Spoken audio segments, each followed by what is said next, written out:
reactions are, this is the primary reactions because of which the deuterium is being formed, है ना, this reaction. So this expression will give me then B plus N gives gamma plus G. And this reaction is, you can say, quite steady, and we have the process of this reaction settled down. So this means that we have all the information about this reaction. So we have three major reactions because of which the deuterium is being, you can say, extinguished or being burned down. So these three reactions are B, G, and CH.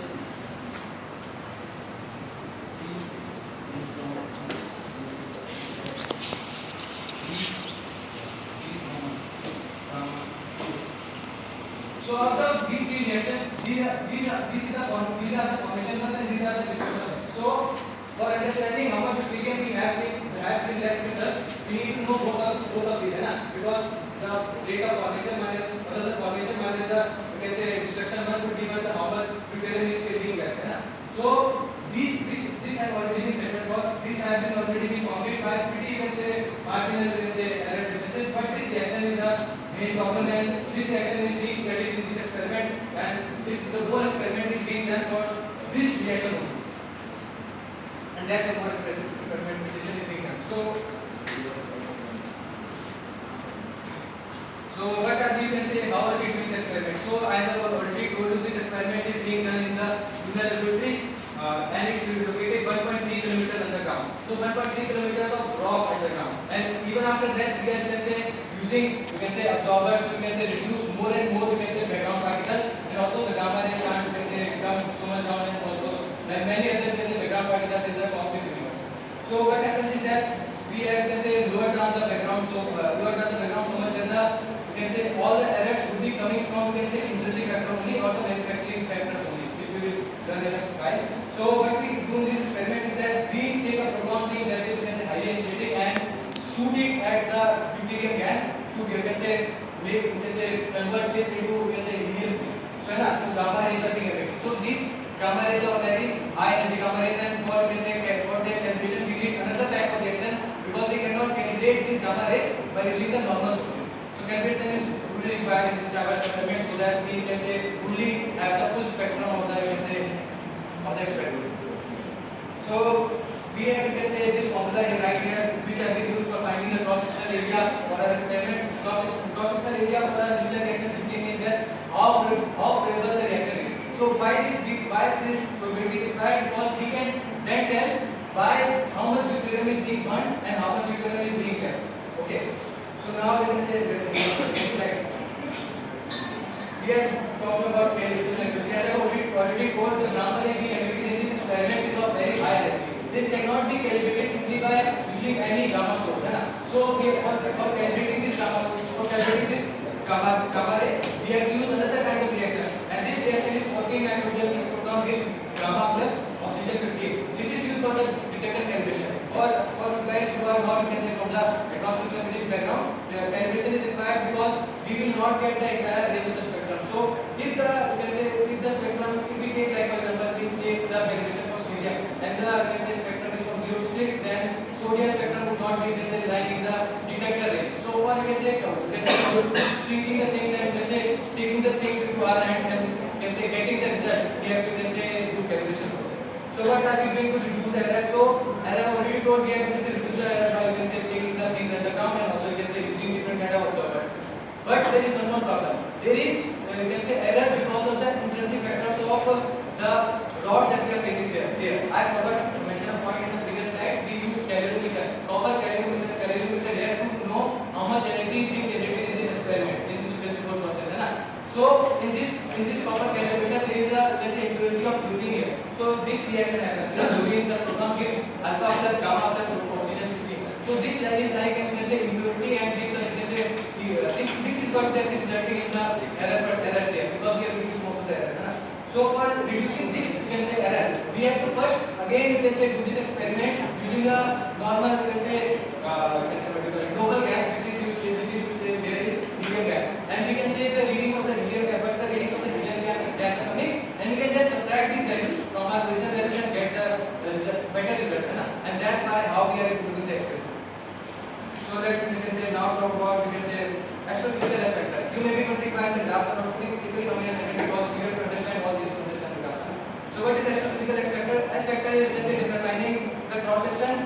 out the what we call it Coulomb diagram. And why it is done? Because in the initial phases of the Big Bang nuclear after some time, the energy of the whole energy, the spectrum of the nuclear reactions was low.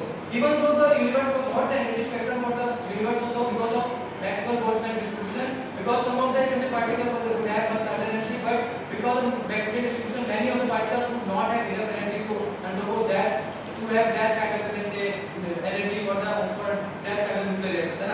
So we have to use the S factor so that this Coulomb barrier, which is predominating here, should be separated out, and we can clearly see how much of a factor the nuclear reactions are playing in this Big Bang nucleosynthesis process. So these are the formulas. This is the formula for S factor, and this is the formula for theta that is using the S factor. These are mathematical terms that we can look up. So let's now talk about contribution of the lunar to the S factor. So what happens is that the lunar experiment is mainly done from 30 to 200. So this has been done in windows of 10. So like we took 10, we took 30, then we go 40, and then we have windows of 10. And by using these windows of 10, we are able to determine the what we call it actually. So this best fit line has been obtained from the lunar data, predominantly from the lunar data and also from the CMB data, that is cosmic microwave background data. So the major point is that most of the points here were used from the result from our practical test, and those factors determine what is SE line. So as you can see, the reduced T square is coming around 1.049, and this is quite a good result because T square is much better when we are closer to 1. So these nuclear reactions are already been from 20 to 340, but the scientists they took the nuclear reactions from even higher than this, like 340 or something. So to get even more result and see if there is something else here. So now the highest active sensitivity of this whole SC to D by H ratio is at the 80 keV range. I will show you guys about that in the next slide. This only. So as you can see in this graph, this is the SC line that we have got after building it, and I will tell you why this is better and why it is worse. So this is the SC line that we have find astronomical S factor, and this is the center of mass energy, because most of the time we talk about the center of mass energy. And this is the sensitivity with respect to energy. So as you can see, the sensitivity is coming around, the most sensitive region is coming around 80. So this is the region where, this is a very important region, because this is the region where the what was the energy, average energy of the Big Bang after the Big Bang nucleosynthesis process, when the universe was cooling down, and this is important. So we needed this part only, because this part is essential. Let's now talk about but how we update it. So, but I have already told that we have a code on Parento, that is code on 477, that is Parento. We updated this reaction, that is the primary reaction, and also these reactions, that the other reactions also, but these bonds are generally have one effect on them. We gave the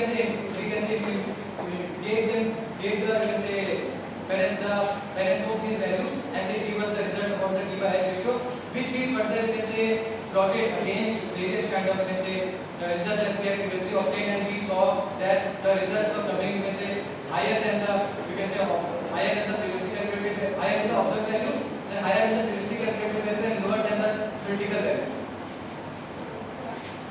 Also we did some analysis here. So we can say we did some analysis which is known as the likelihood analysis. So what is likelihood analysis?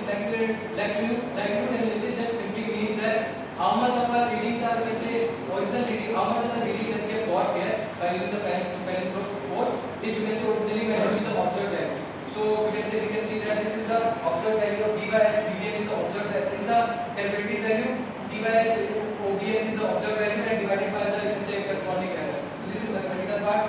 And when we did some analysis, then we got that there were 3 nucleons which is correct, but originally the value was coming about how to be around 3.045. This 0.45 is because of the thermal background radiation and because of the thermal error. So let's we did two more type of observations. So first we used deuterium plus CMB, where these two values D by H and effective values are allowed to vary. So we got this likelihood from the, and we got another deuterium plus helium for analysis, and this part is From here we will, you can say, get a link about some new physics. I will tell you in a second in the last time because this is what. So you can see this data, this red terminal original data around with the error bar. It's coming, you can say, above the, you can say, observed value, but below the critical value. It's still not perfect, but it's, you can say, getting around to be perfect. And then we have three the string of the original data. That is this red curve. And then we have three the string with the without the data. As you can see, this CMD and the black data that has been observed. CMD from the lambda CDF process and the black data that has been observed. This, you can say, so much, you can, this you can say without the data. That is without this paper. This curve is so much bigger. With this paper, it has come so much closer and so much quicker. So you can say this means you can see the importance of this, you can say, paper interaction. So let's say let me talk about how this you can say paper led to the discovery of new picture. So as I already told you that we have done two more, you can say, observation, two more, you can say, observation, that is D plus CMB with U plus CMB density and D plus YP is meter per second. So in the first one, we got an effective to be about. In the first one, we have an effective to be around 3.015, but in the second one, when we use different abundance of helium-4, we get 3.6, which is, you can say, which is possible because we only know 3 effective number of neutrino species. So this change, that is 0.6, is indicating that we are still something to, you can say, discover, and this is, you can say, indicating towards the newer species that has to be discovered. So overall in this experiment we have just learned a very important factor that we have understood how can we calculate this reaction cross section, and this how it is being used in the parentopolynucleus difference values.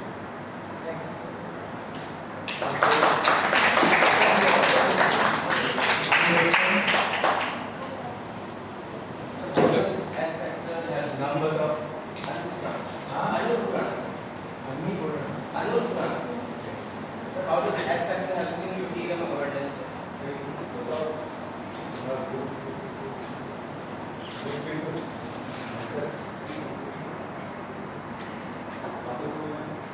S factor कैसे help करता है deuterium की abundance predict करने? ये इतना देर तो पता है ना।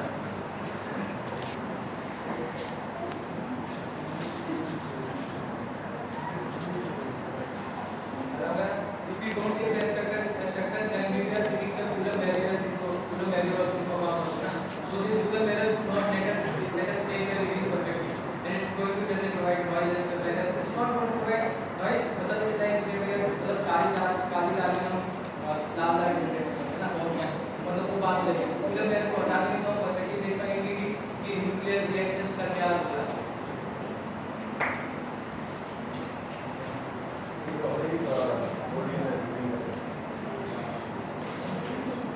Any other question? Yes. You mentioned that short it is you only use deuterium abundance to limit the cosmological parameters. What are the limitations on that? The limitations will be that we cannot just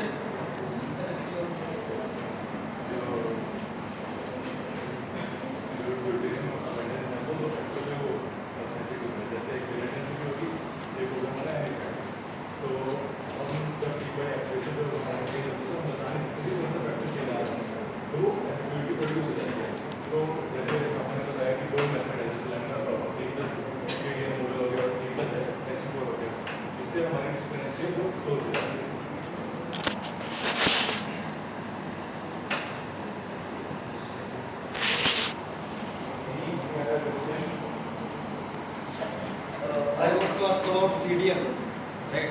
So आप लोगों ने like हमें बताया कि it has no interactions, dark matter it has no interaction, but you have wrote a line there that is it influences gravity. If there is no interaction, then how it is influencing gravity? I have said that CDM doesn't interact with light. No, you have wrote the line in the presentation that it influences gravity. So I want to ask about.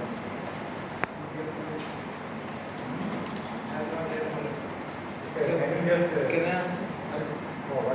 what is your question?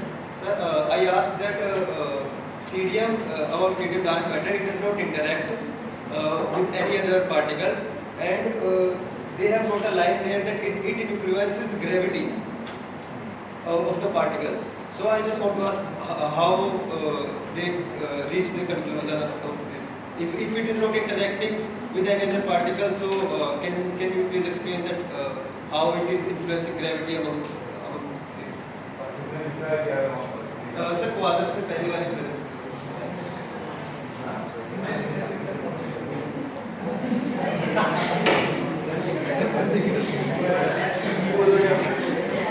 present.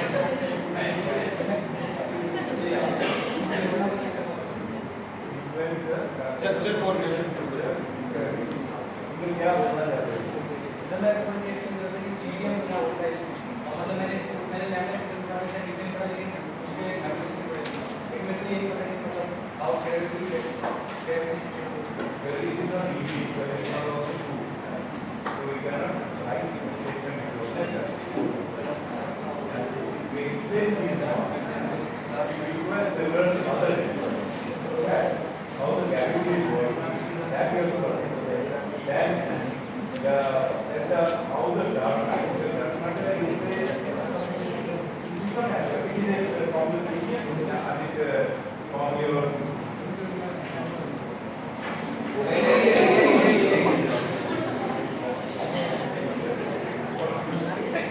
from microwave radiation, it is more or less clear that there is a dark matter is there, but dark energy is there. But it is not yet clear how it is affect the gravity and all the things. It is not yet clear. It is several mathematical, several people are giving the several explanations, but it is not yet clear how it is working. So therefore, we don't have a concrete explanation for this one. So that's why I am saying that do not write the statement where there is no concrete explanation or you don't understand. Okay. So, but at least that part of the statement was right, because it just said that although it doesn't interact with light, it influences gravity. Yes. We know it's dark matter because we know it influences gravity because at the last it is matter, right? Obviously, it will influence. Yeah, it has how some it mass. will influence is not clear at all. Yes, so he hasn't written how it Because dark influences. matter don't have any mass. So then how you will influence the gravity? Technically, is not clear yet because like a photon. Photon is a massless particle. Yes, if you consider, it will not affect the gravity. So similarly, if I consider the dark matter is completely massless, so therefore it should not affect the gravity. It's a common sense. But because we don't have anything, any information or experimental information about the dark matter or the dark energy, if you are trying, if you have some mass, then I can expect it to be effective that. And also if you go for the space-time curvature, there maybe there is some implication for the gravity and how the mass will be created in the dark matter, it is also not completely clear. So people are talking in the different way to establish the fact it have some type of influence. Dark matter has some type of influence on the gravity. We don't know which. But And there is theoretical several models are there. exactly. So therefore you cannot say concretely it's really effective. No? Conclusively you cannot. Experimental conclusion नहीं है. But still we have not yet established any type of experimental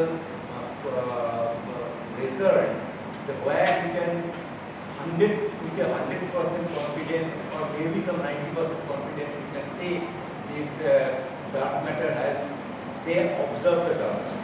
There is a different type of action model than you have in So the inflationary universe model, inflationary universe model. several models are there, and then these particles and how they are creating the masses. No ideas. People are trying. Maybe someday you can also start thinking about this one. You can get some type of result.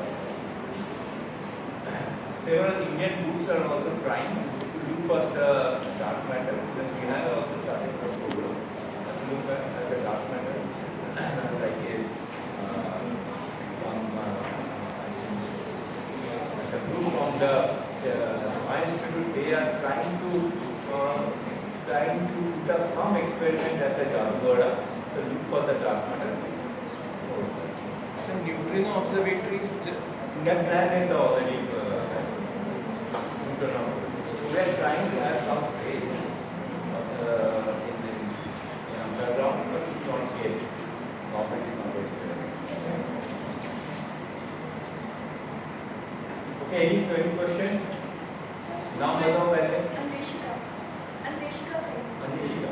Okay. So my question for you is why the particular energy range 22 to 40 kilo electron volt is important in this baryon and lunar experiment? So simple answer for this question is when the universe in the early event stage, when the universe is so hot, temperature was around 0 Kelvin. So the corresponding energy to this temperature was about 24 to 40 kilo electron volt. So the energy provided to these particles was like this, and our third reaction, the deuterium burning, the gamma window of this reaction, gamma window just like this the energy range in which the reaction is most likely to occur. So to replicate the same thing and study the same reactions that was in the Big Bang stage, scientists use this energy range to study this reaction. Okay, if there is no other questions, we can go for the next